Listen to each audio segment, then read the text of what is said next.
Hi, I'm Bob Hallahan from the Jazz Studies program at James Madison University. Welcome to Inside the Jazz Rhythm section. In this video, with the help of my JMU Jazz Studies faculty colleague, Adam Larrabee, guitarist, and JMU Jazz students Gabe Ravel, bass, and Aaron Green, drums, we're going to take a close look at the roles of the different instruments within the jazz rhythm section and how they fit together to create a swinging foundation for what the rest of the band is doing, be that ensemble sections or solos. So let's begin with a short performance that will serve as an example of what we'll be diving into. Here we go. 1, 2, 1, 2, 1, 2.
So that was C-Jam Blues, a fun, riff-based 12-bar blues in the key of C major. Now, in a jazz rhythm section, playing music with a swing groove, such as this tune, each instrument has a role to play, and so often in more ways than one. So we'll examine a few of those roles right now and see how they connect with each other within the rhythm section. So Aaron started with sticks on an open hi-hat that's closing on beats 2 and 4. So he's going to just show you a little bit of that again. Go ahead, Aaron.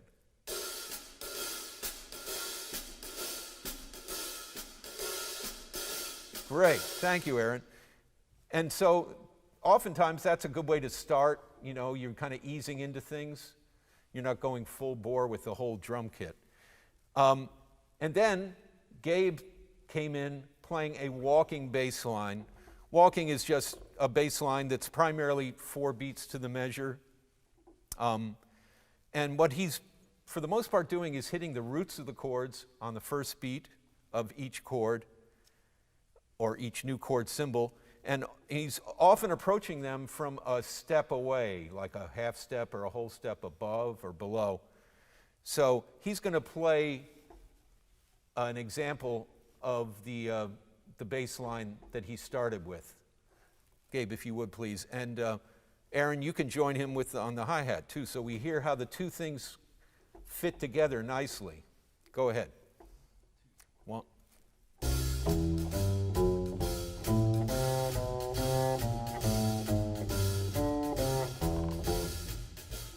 Good. That's plenty of a good example there. And now, the rest of the notes that Gabe is playing in between the roots and the notes that immediately precede them, they can be notes in the chord or notes in the scale that's associated with the chord. We won't take the time to go into all the details of that right now, but that'd be enough to get you going on constructing a good bass line right there. Now, back to the drums. Later on, when we were playing, Aaron opened up to playing his time on the ride cymbal. And there's any number of ways, any number of rhythms that you can play on the ride cymbal. Here's a few. I'm going to sort of describe or say an example of them, and then Aaron's going to play them. So one pretty typical one would be something like ding, ding, ga ding, ding, ga ding, ding, ga ding. Yeah, and notice when he's doing that, the hi-hat cymbal, he's closing that on beats 2 and 4. That really helps solidify the swing feel. We really know where we are in the measure with that. Another thing he could do on the ride cymbal would be just to play quarter notes, just pretty much like what Gabe is doing. And go ahead and do that with the hi-hat too. Yeah, right. And then there's what he's doing with his left hand on the snare drum. It's kind of a running commentary on what's going on, just a kind of a chattering sound, where he's decorating the basic pulse or rhythm. So now Aaron's going to play the ride cymbal, a pattern of his choice, the hi-hat on 2 and 4, and then some left-hand snare work underneath that.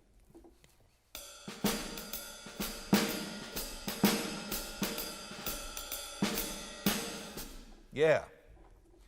And then one last thing we could add to that would be an occasional accent in the bass drum or the kick drum. So with those three things we just heard, we're going to add that now to what Aaron's playing. Go ahead, Aaron.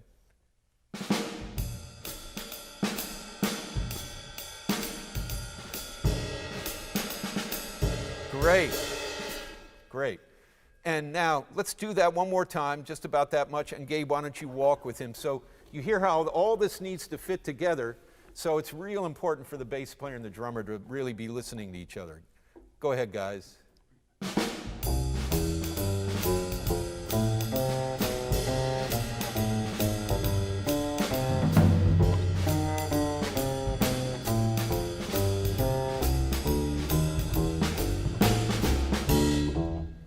Great. All right. So that's the bass and drum. That's their basic function in the band. They keep time, but the bass also is expressing the chord progression at the same time.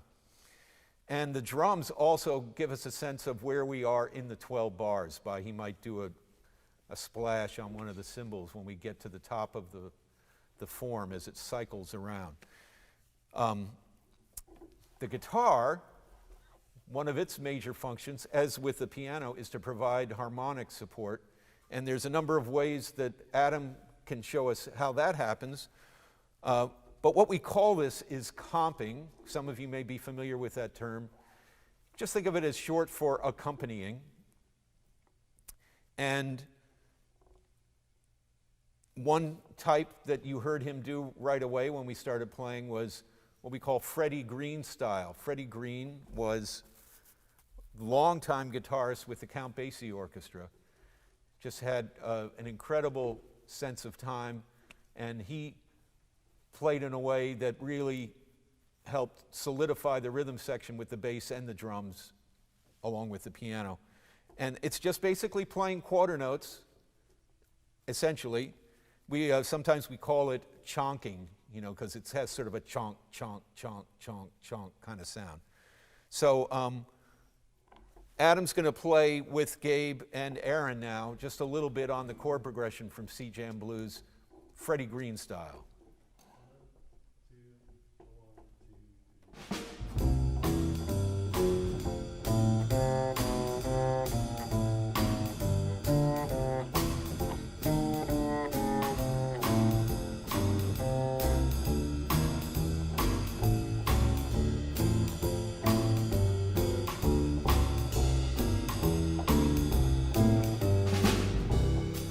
right.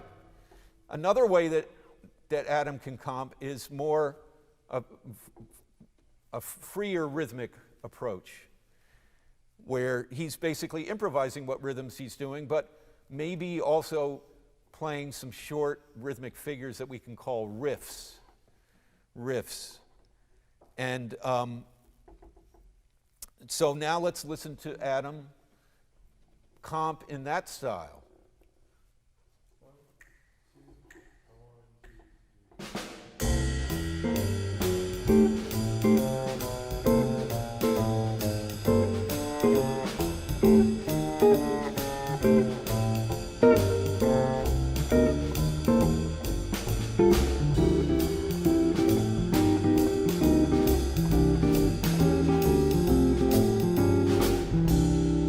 Yeah, all right. So the texture is getting more and more complete now. And now I'm going to try to add my 2 cents worth to that and not mess it up.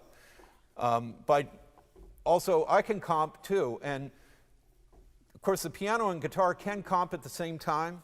There's lots we could talk about how to do that, but we're going to save that for another video. But one thing that you as pianists, and you can check out what I'm doing on the keyboard here, I'm going to play the same kind of voicings in my left hand that I played when I was improvising my solo.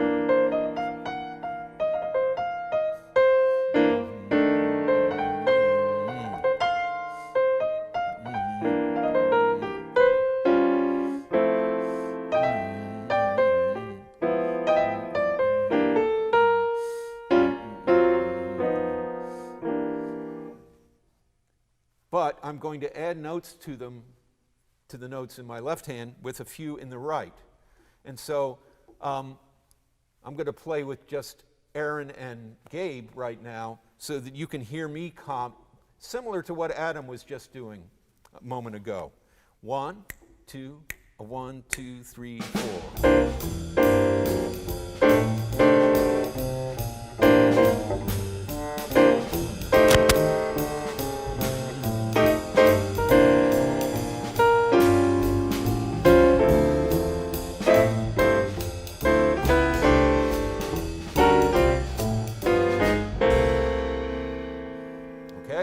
So that's how you can comp on the piano, making use of what voicings you might use when you're comping for yourself, when you're soloing.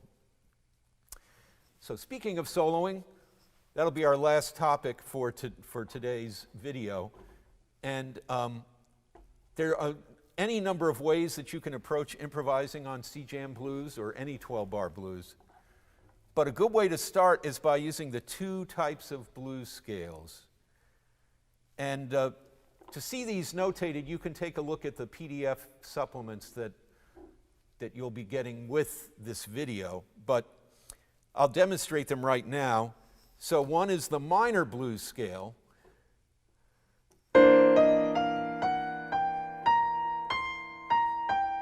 Everybody's heard that. It's what we think of when we think of the blues.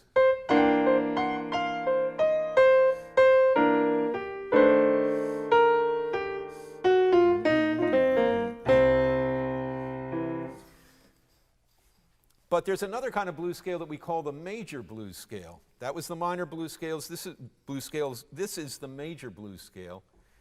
And we call it major because it's got the major third in it, along with the minor third. There's the major third.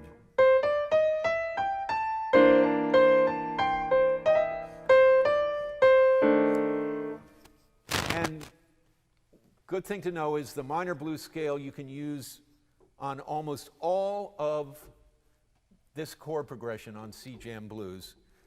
Where it doesn't fit as well is just on 2 bars, bars 9 and 10 of the 12 bars, and that's a good place to use the major blues scale. So I'm just going to improvise for one 12-bar chorus using those 2 scales. I was doing that for the most part when I soloed on our performance of C-jam blues, but let's slow it down a little bit And we'll all play, and I'll solo, and you'll hear me using the minor blues scale until we get to bar 9.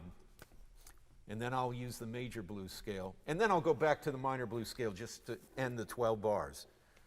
Here we go. 1, 2, 1, 2, 3, 4.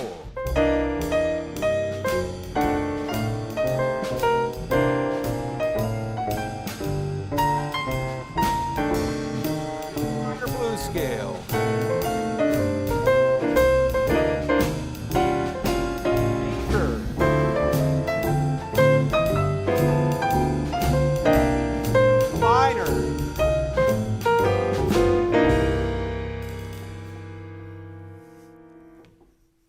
And so that's a good way to go about soloing on C-Jam Blues.